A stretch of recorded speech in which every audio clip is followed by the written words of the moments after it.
Ang kapayapaan. Mukhang inaantok pa kayo, ha? Ulitin ko, sumainyo ang kapayapaan. Palakpakan natin ang Diyos ng malakas. Na?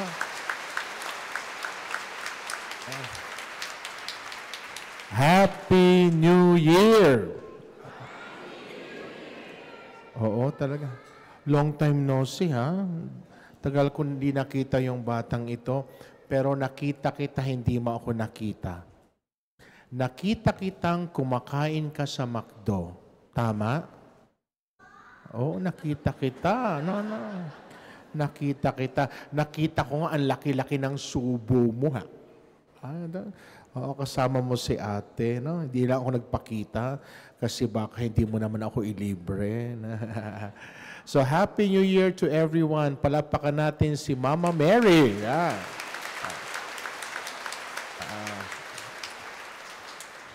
Harapin ang katabi. Uy, harapin ang katabi.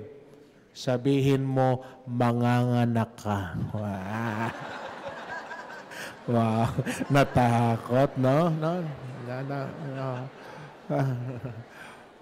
Ulitin natin na harapin ang katabi. Sabihin mo, manganganak ka. Sabihin nyo nga. Uy, that's a metaphor. Today we celebrate the solemnity of Mary, Mother of God. Today we celebrate birth.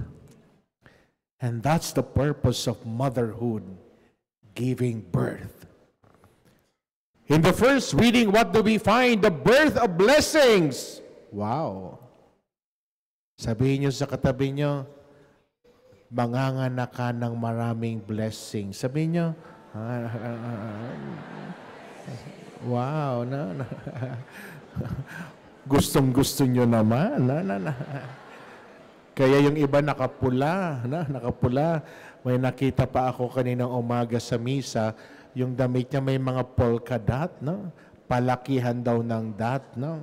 Pag malaki daw yung mga dot, marami daw matatanggap na blessing, no? So that's what we find in the first reading, the birth of blessings. In the second reading, the letter of Paul to the Galatians, what do we find? In the fullness of time, God sent His Son, born of a woman. God sent the Spirit of His Son into our hearts, crying out, Abba, Father. In the second reading, what do we find? The blessing of being adopted children of God. And what would that mean? Oh, grabe to. Adopted means we are heirs, tagapagmana. Wow. Sabi niyo sa katabi niyo, tagapagmana. Sabi niyo, tagapagmana. Sabi niyo, papamanahan kita. Wow. May nakita ko yung anak ko, sabi niya, Mami, ako na ha. Yung mga magulang ba, may mga ipapamana ba kayo sa mga anak nyo? Yes or no? Ano problema? Yung kapatid ko, apat kami magkakapatid, dalawa naman kaming pare. So, yung kapatid kong lawyer, sabi niya, kakausapin niya yung parents namin na habang kaya pa, so ayusin na yon. So, nag-usap-usap naman kami na sa kanya na lang kasi pare naman kami. No? Tumawag sa akin ang nanay ko. Hala, naka-record ba? Ito baka marinig ni mama, no? Sabi niya, nalulungkot ako. Sabi ko, bakit po? Kinausap ako ng kapatid mo. Sabi daw, lahat ng properties natin, ilipat na sa kanya habang kami ay kaya pang magsulat. Sabi ko, Ma, anong sinabi mo?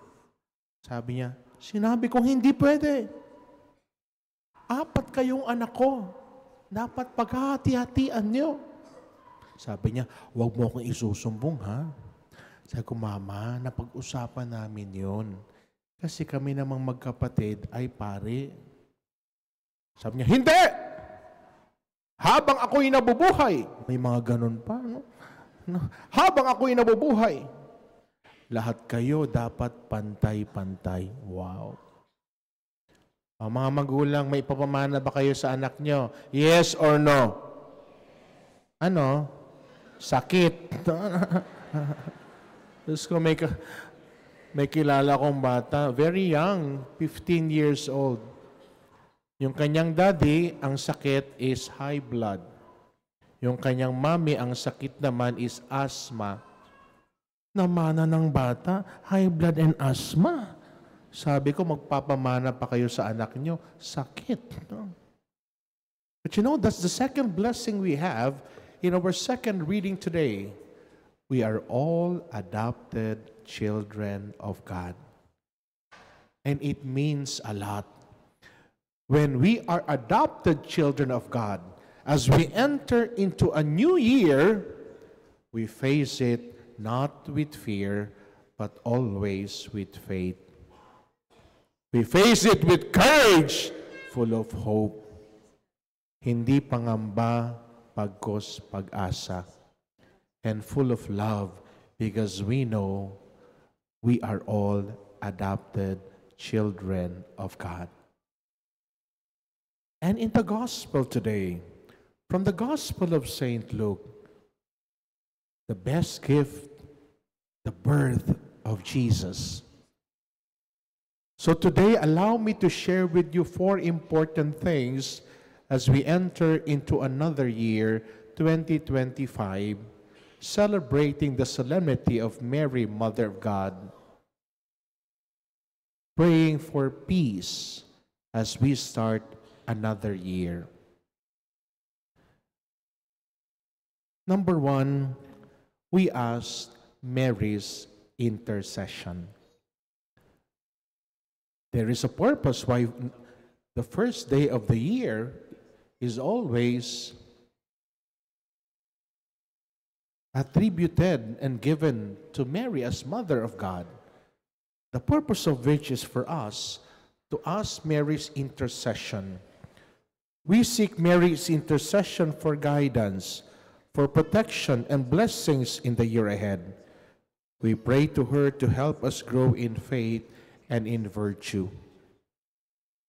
Ang daming pinagdaanan ni Mary. Imagine, nag-umpisa yon sa nagpakita ang anghel, sabi sa kanya, mabubuntis ka. Imagine, biglang natutulog ka, may magpakita sa'yo, sabi, ay, mabubuntis ka. Ano kayang pakiramdam mo? Diba? Sabihin sa iyo, mabubuntis ka. Sabi, Diyos ko, bakit naman? No?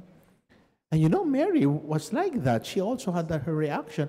How can that be since I do not have relation with a man? And the struggle of Mary would not stop there. He took good care of Jesus. When Jesus was 12 years old, they almost lost Jesus. They thought they have lost Jesus. And Mary told Jesus, Son, why have you done this to us? Ang sagot, did you not know that I must be in my Father's house? And the gospel says, Mary kept all these things in her heart. So marami tayong pag-agam-agam na hindi naman natin, we don't verbalize, but we all keep that in our heart. So Mary went through a lot, but in all these things, Mary stood up as a brave woman because she even accompanied her son at the foot of the cross. Here comes a woman that can be a very good example for us as we enter into a year we still do not know what will happen. We face it full of hope. We face it full of faith and full of love. So the first is we ask Mary's intercession. The second, we ask Mary's intercession for what? A new beginning. Could you please say it? A new beginning. Say it. Palagi natin kinakanta, di ba? Bagong taon ay magbagong cellphone. May mga ganun. May mga kakilala ako. Papalit-palit ng kanilang mga account.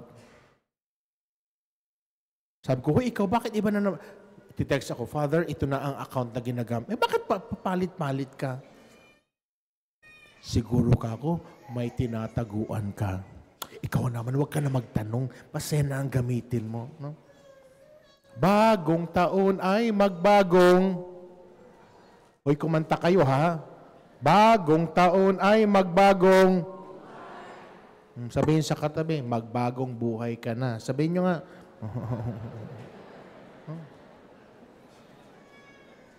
Hoy mga magulang, pwede bang alagaan nyo ang mga anak nyo ng maayos? Palakihin nyo ng maayos ang anak nyo? Marunong gumalang? May bata akong kilala, pag tinatanong mo, nasaan ka? Bakit? Wow. Wow. Pag tinatanong mo, dapat isagot po. Ang sinasagot, iya.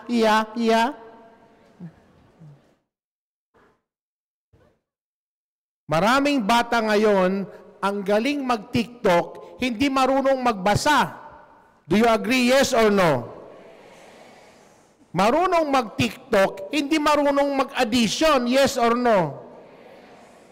Ang tawag sa matik-matik.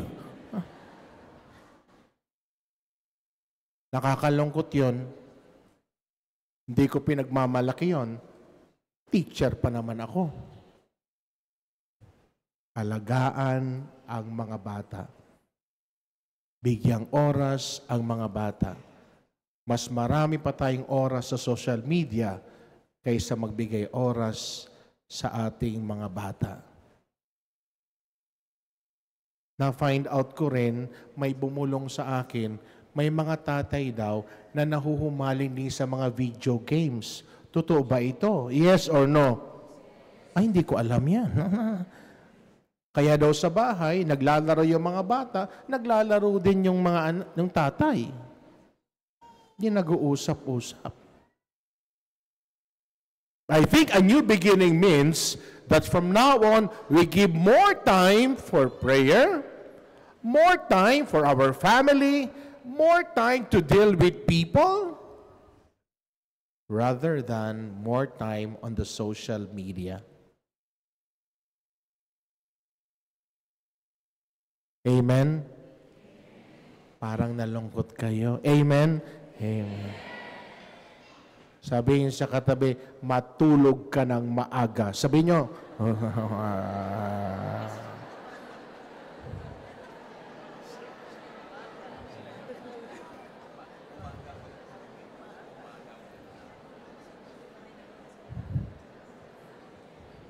a new beginning. Could you please say it? A new beginning. New Year symbolizes fresh start, new beginning, and new opportunities. We grab those opportunities and looking forward, it makes us a lot better as children of God. Sabihin sa katabi, humanda ka, marami kang matatanggap na blessing. Sabihin nyo nga,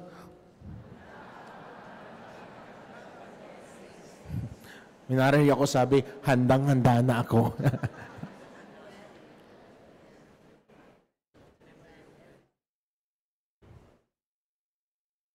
So una, Mary's intercession. Pangalawa, a new beginning. Next, renewal of faith. Could you please say that? Renewal of faith. Nagmisa ako ngayon sa parokya. Kakaunti ang mga nagsimba. Pero kahapon, umuwi ako na may mga 2 o'clock, pauwi ako sa cloister. Ang dami kong nadaanan, nagiinuman. No? Sino sa inyo ang naglasingan?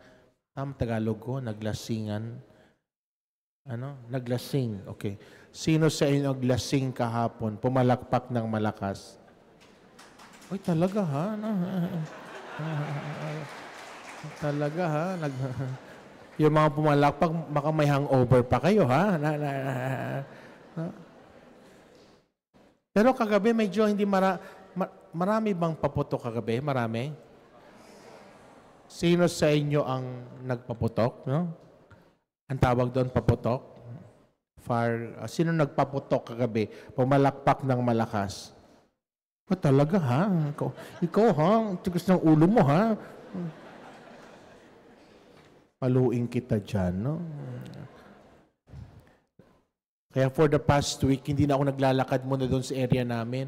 Kasi pag dumadaan ako, bigla akong hahagisan nila.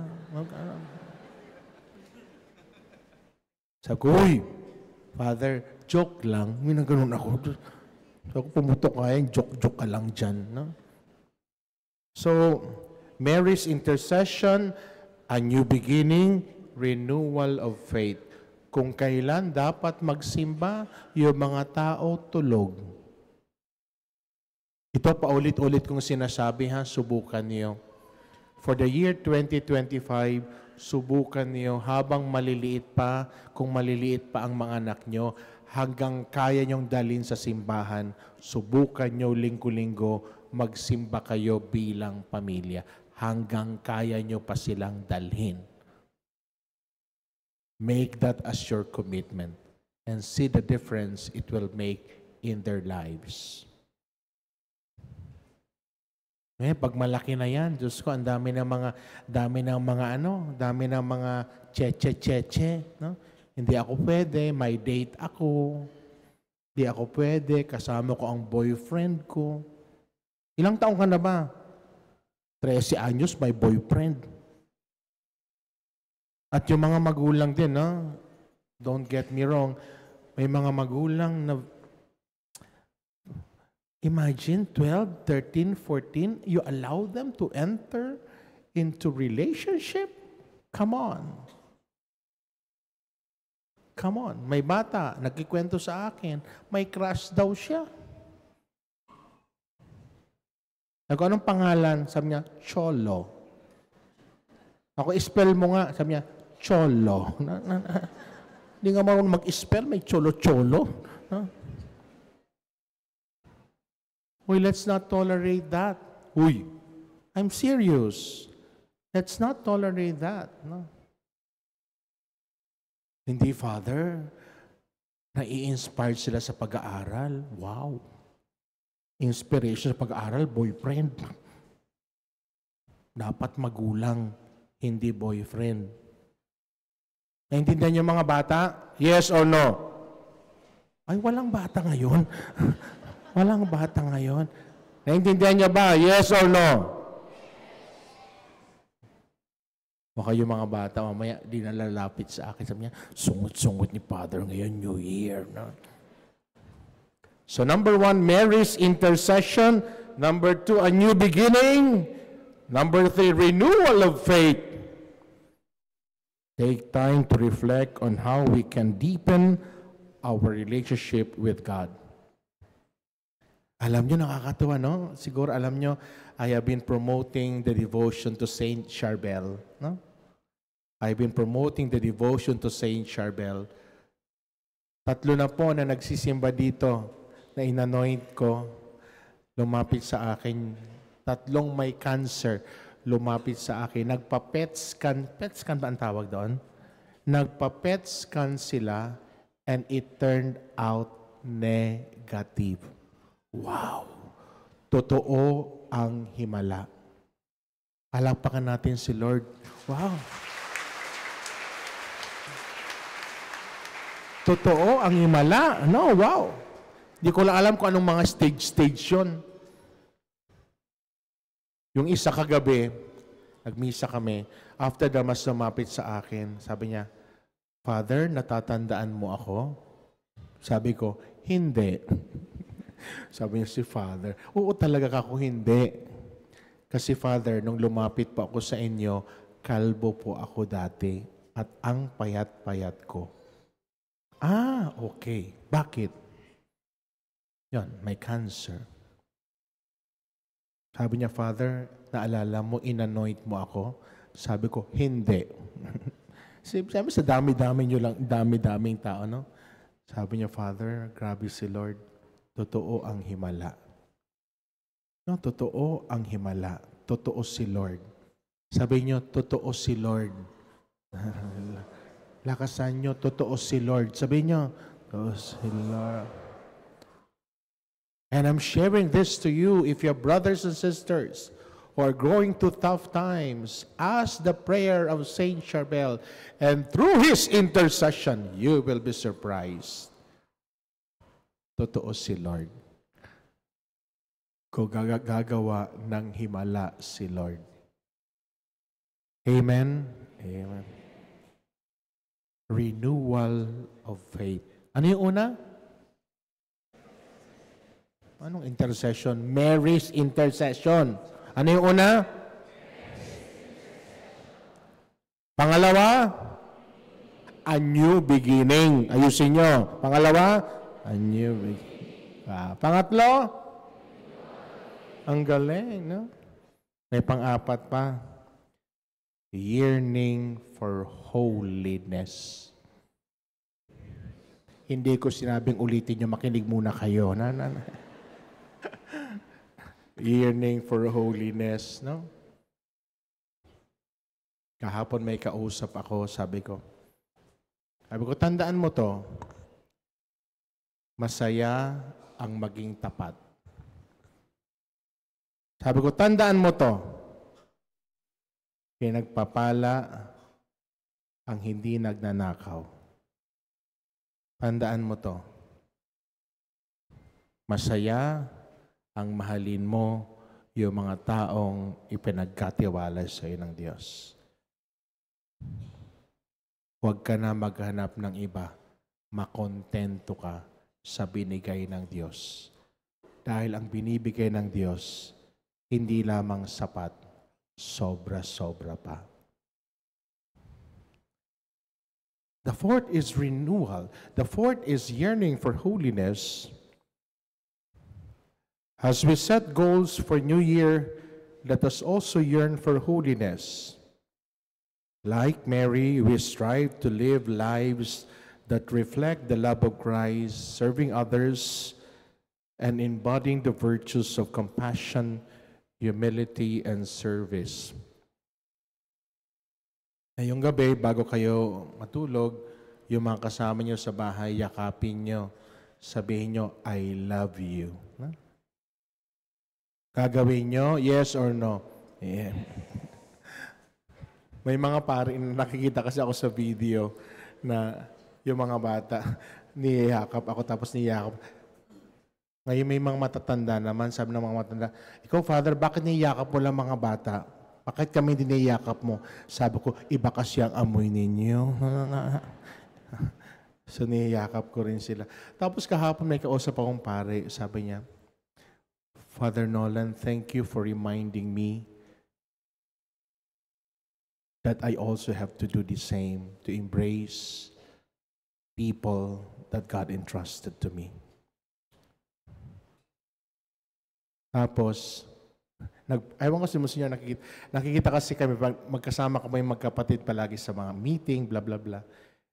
And then, pagkatapos ng meeting, bago kayo magkanya-kanya, magyayakapan kaming dalawa na magkapatid. Sabi ng isang pare, wow, ang sweet niyo. Sabi ko, halika, yakapin din kita. Let's start embracing one another and saying, I love you to each other. Let that be the love and embrace that comes not from us, but the love and embrace that comes from the Lord Jesus, who loves us so much.